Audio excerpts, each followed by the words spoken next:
pagi sahabat Emas, jumpa lagi hari ini dengan Mas Tanjung. Kali ini kita ada seri dengan judul Dialog Mas Tanjung. Kali ini kita kedatangan tamu spesial, yaitu pemeriksa Bea Cukai pertama dari Bea Cukai Tanjung Emas yang pernah bertugas di perusahaan jasa titipan, yakni PT JKS Logistik Indonesia. Beliau bernama Bapak Teja Bayusena. Kita sabar terlebih dahulu. Selamat pagi Bapak. Pagi. Senang sekali Pak kita bisa berdiskusi kembali setelah sebelumnya kita pernah membuat film ya, project film sama terkait sistem barang kiriman teman-teman. Yang ada di JKS Logistik Indonesia, teman-teman bisa cek di YouTube kita dengan judul Digitalisasi Proses Impor Barang Kiriman di PT JKS Logistik Indonesia. Baiklah Bapak, kita masuk ke podcast hari ini. Kita akan kupas proses impor barang kiriman di sana. Untuk mengawali obrolan sebelum kita ke diskusi yang lebih hangat, saya ingin bertanya, sebenarnya bagaimana proses impor barang kiriman yang ada di sana, mengingat JKS Logistik ini kan baru ya. Apa yang membedakan dengan perusahaan jasa titipan lain dan apa spesialnya di sana? Kebetulan di PT JKS Logistik Indonesia berlokasi di Semarang, dan di Semarang ini di bawah pengawasan KPBC Tanjung Mas Semarang. Di situ di PT JKS Logistik Indonesia, untuk kelebihannya di sini sudah menggunakan sistem jasa barang kiriman. Dibandingkan dengan dahulu kala masih menggunakan PIPK manual. Otomatis di sini dengan menggunakan sistem ini, sistem jasa barang kiriman ini, datanya semua terekam dengan baik dan benar. Sehingga pengguna jasa yang menggunakan jasa titipan di JKS Logistik Indonesia ini dapat memantau semua proses bisnisnya gimana, tahapannya gimana, barang saya sedang diapakan, apakah sedang diperiksa, apakah sudah diputus, apakah kena tambah bayar atau tidak, seperti itu. Sehingga transparansinya itu bisa dilihat semuanya. Sehingga di sini tidak ada istilahnya apakah jangan-jangan mengada-ngada, jangan-jangan penipuan. Seperti itu. Sebelum ke sana Bapak, kita akan membahas terkait dulu nih kita cerita awal dulu pembangunan PT JKS Logistik Indonesia. Dulu kan digadang-gadang sebagai tempat lewatnya barang e-commerce. Menurut Bapak sekarang atau tanggapan Bapak bagaimana terkait hal tersebut? Ya.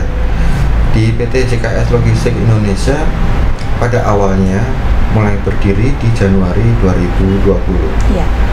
Memang di sana jiwanya di situ untuk barang-barang e-commerce. Untuk barang-barang e-commerce. Di sini sudah berjalan. Ada beberapa barang-barang dari e-commerce yang sudah masuk. Dan paling banyak barang-barang dari PMI. Barang-barang pindahan di situ. Yang paling sementara itu. Berarti memang banyak juga e-commerce, cuman saat ini mungkin karena pandemi ya, lebih banyaknya lebih ke PMI ya Pak. Berarti barang pindahan ya? Barang pindahan, barang kiriman, baik itu pekerja migran ataupun pelajar, banyak di situ yang lewat melalui JKS Logistik Indonesia itu. Boleh dijelaskan kepada kami, karena kami mewakili teman-teman sahabat Mas yang masih awam ya, apakah barang PMI itu apa dan masuk dalam kategori barang impor apa, atau bedanya dengan barang impor lain apa gitu? Kalau kita berbicara PMI atau pekerja migran Indonesia, untuk penanganan barang-barang impornya di sini dalam artian barang kirimannya, barang pindahannya, di sini kita mengacu pada dasar hukumnya dulu. Dasar hukumnya untuk barang pindahan di sini adalah PMK 28 tahun 2008 mengenai barang pindahan. Di situ dengan payung hukum itu pemerintah memberikan fasilitas. Fasilitasnya apa? Fasilitasnya adalah fasilitas pembebasan bea masuk dan pajak. untuk barang-barang pindahan, baik itu pekerja migran ataupun pelajar yang kuliah atau sekolah di luar negeri. Mungkin mereka mengirimkan barang pindahannya yang selama digunakan di sana. Apa pemahamannya barang pindahan itu? Sesuai di PMK 28 tahun 2008 tadi adalah barang yang digunakan selama di sana. Di sana berarti kan? Di sana, di luar negeri, misalkan ada orang kuliah di Jepang atau di Malaysia atau di Singapura kuliah, pasti kan dia ada pakaiannya. Mungkin ada rice cooker satu, mungkin ada piring, ada sepatu, yang semuanya sewajarnya. Tapi apabila kedapatan di luar dari barang-barang tadi ada barang yang baru, yang commercial value, yang mahal-mahal, yang otomatis dikenakan pajak di luar dari ketentuan tadi. Kita akan berbicara berbeda, begitu. Itu seperti itu.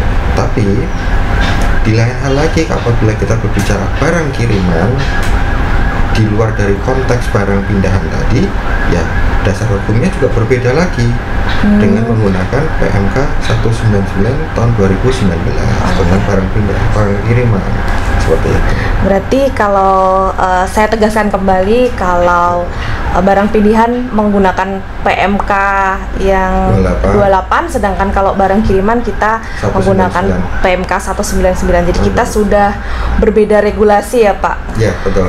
Apakah yang dikenakan pajak itu meliputi barang apa saja, dan bagaimana kita memastikan bahwa itu memang baru?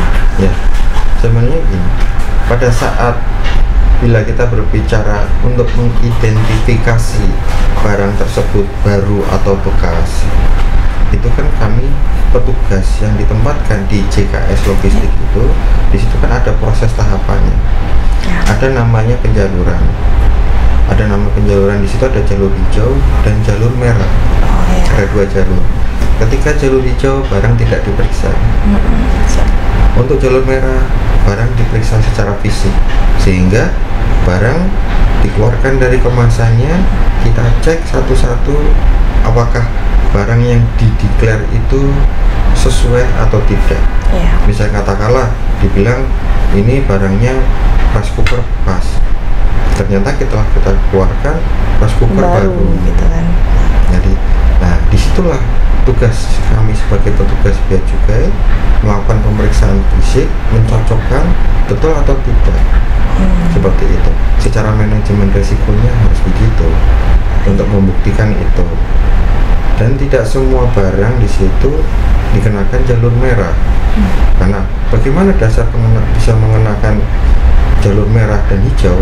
Karena kita ada X-ray.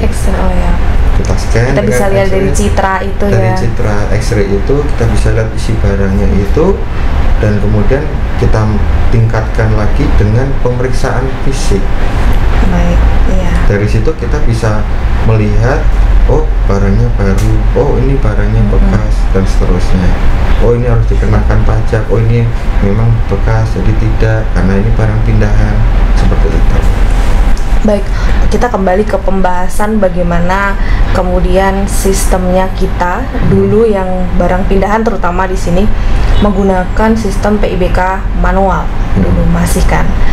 Kemudian sekarang kita sudah bermigrasi, sudah improvement dengan fasilitas yang ada, menggunakan sistem komputer, kemudian kita menggunakan sistem CISA barang kiriman. Nah, sebenarnya apa kelebihan dari penggunaan sistem CISA barang kiriman ini daripada dulu PIBK manual? Di KPBC Tanjung Mas Semarang semenjak Agustus 2020 kami sudah menggunakan CISA barang kiriman. Yang tadinya menggunakan barang pindahan itu dengan menggunakan PIBK manual. Nah, PIBK manual di sini dia dibuat dengan manual pastinya, karena PIBK manual, dan dengan manual itu data atas barang-barang tersebut itu tidak terekam dengan baik dan benar di sistem. Sehingga timbul banyak masalah di situ. banyak masalah. Misalkan katakanlah si A mengirimkan barangnya belum sampai ke tujuannya, dia mau nge-track, mau cari gimana? Karena itu serba manual. Iya, kesulitan ya, dan kita harus cari secara manual. Gitu, cari dulu di packing listnya satu-satu seperti itu. Karena kita tidak bisa mencari di sistem komputer pelayanan di SKP. Dengan adanya jasa barang kiriman ini, di situ terekam baik dan benar, baik itu pengirim barang, baik itu penerima barang, baik itu jumlah dan jenis barang. Iya, baik. Dan berikut ada CN-nya atau RB bill-nya. Misalkan katakanlah, mungkin orang awam taunya resi, nomor resi gitu ya. Orang awam taunya begitu. Resi ya. Resi ya, zaman dulu kan bilangnya resi. Resinya gitu. Berapa gitu kalau kita ngecek nomor gitu kan. Resi gitu. Nah, kalau untuk ini kita namanya CN, consigning note. Jadi dengan CN itu kita bisa mencari, memanggil, atau kita dengan panggil nama. Nama penerima, nama pengirim, kita bisa panggil. Katakanlah, oh saya lupa Pak, oh nama penerimanya siapa? Oh si A. Oh nama pengirimnya siapa? Oh si B. Kita bisa cari dan itu cepat. Nah, disinilah yang istimewanya dengan sistem jasa barang kiriman ini, semua data-data terekam dengan baik dan benar di sistem. Ya. Jadi kita tadi bicara terkait kecepatan, transformasi. Untuk menutup podcast kali ini, apa persiapan kita dan sudah siapkah kita menyambut e-commerce dan perang digital ke depan? Oke.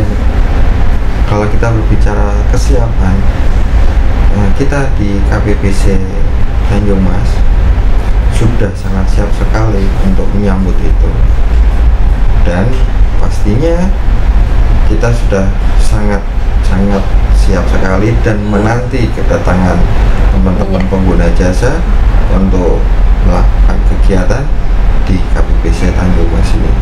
Dengan tentunya dengan kecepatan itu pasti semua akan bahagia tentunya. Jadi kepuasan pengguna jasa tadi ya.